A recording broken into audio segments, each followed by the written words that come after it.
नमस्कार, mistake insight channel पर आप सबका स्वागत है। कर्मकांड के कुछ शब्दों को हम लोग हमेशा सुनते हैं।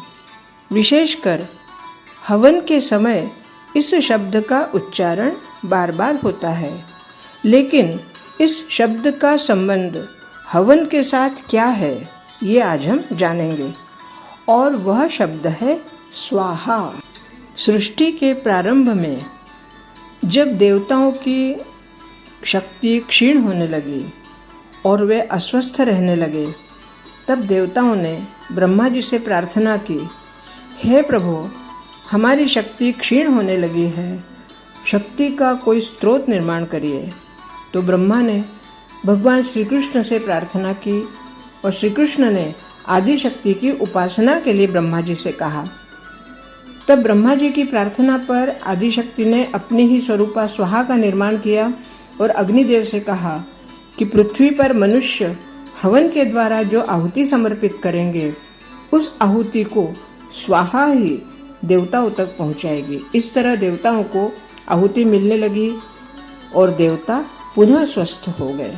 स्वाहा के माध्यम से ही देवताओं तक पहुंच सकती है आहुतियाँ। ऐसा कहते हैं कि स्वाहा को भगवान श्री कृष्ण ने वरदान दिया था।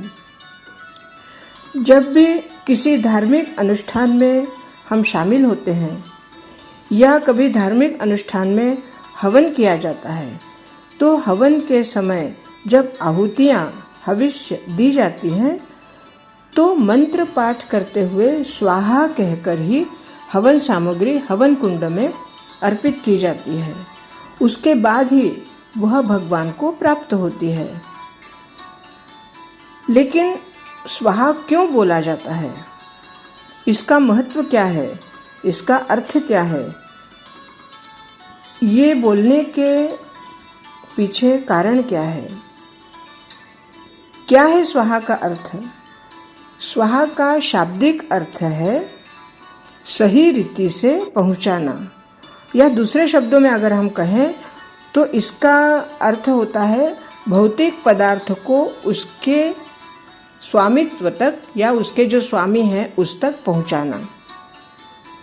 वेदों के अनुसार भी कोई भी हवन या यज्ञ तब तक सफल नहीं माना जाता जब तक हवन में दी जाने वाली आहुतियों को देवता न ग्रहण कर ले।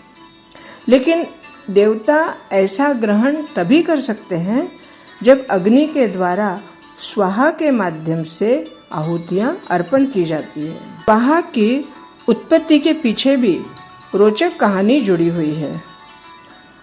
अग्निदेव की पत्नी है स्वाहा।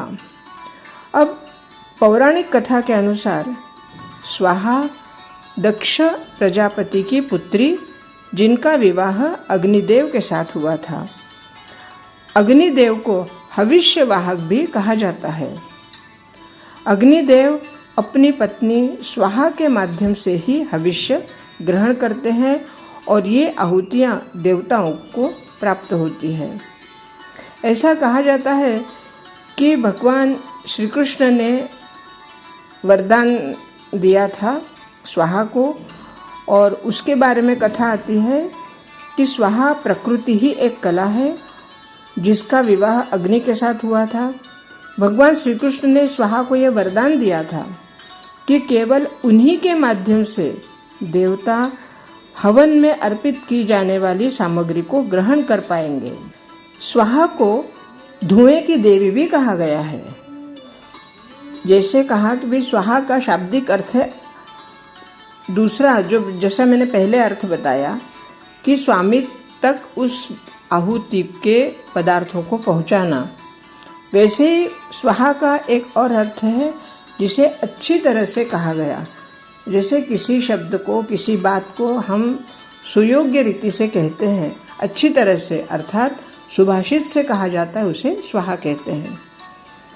हवन के समय जब स्वाहा बोला जाता है तो अग्निदेव प्रसन्न होते हैं, और जब तक हवन की आहुतियाँ देवता ग्रहण नहीं कर लेंगे तब तक कोई भी यज्ञ या कोई भी हवन पूर्ण नहीं माना जाता।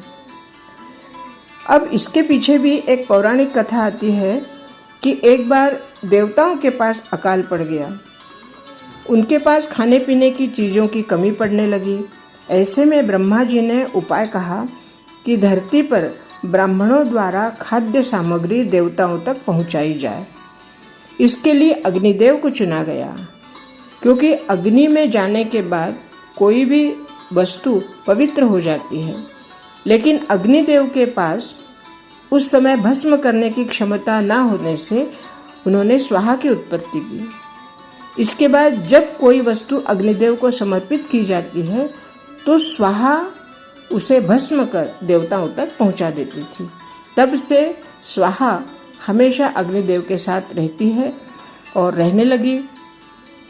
जब भी कोई धार्मिक कार्य होता है तो स्वाहा बोलने से ही वस्तु को अर्पण किया जाता है। ब्रह्मा जी ने अग्निदेव को उपासना करने के लिए कहा था।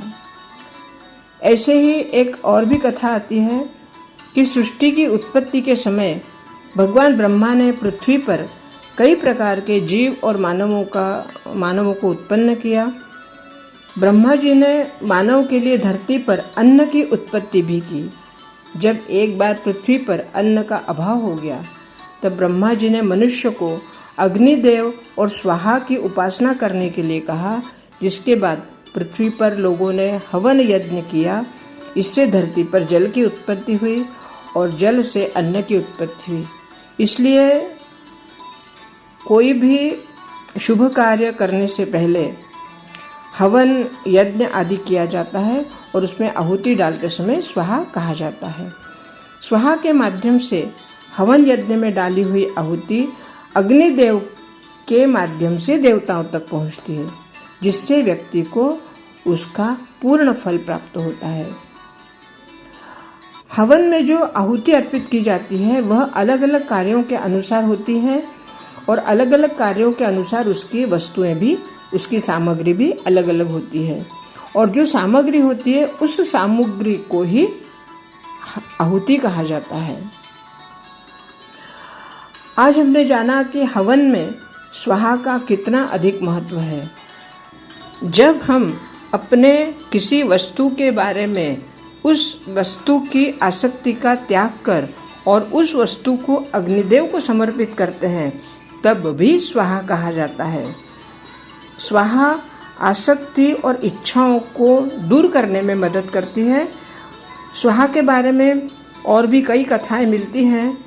स्वाहा को मातृका शक्ति के रूप में भी माना जाता है, जिसे शिव ने अंधकासुर के रक्त बूंद से बनने वाले कई राक्षसों का वध करने के लिए उत्पन्न किया था। ऐसे ही गूढ़ बातों को समझना आवश्यक है, तभी इसके वास्तविक अर्थ समझकर हम योग्य रीति से कार्य कर सकते हैं। आज के लिए इतना ही। अगले वीडियो में फिर कुछ और जानकारी लेकर उपस्थित होंगी। बहुत बहुत धन्यवाद। नमस्कार।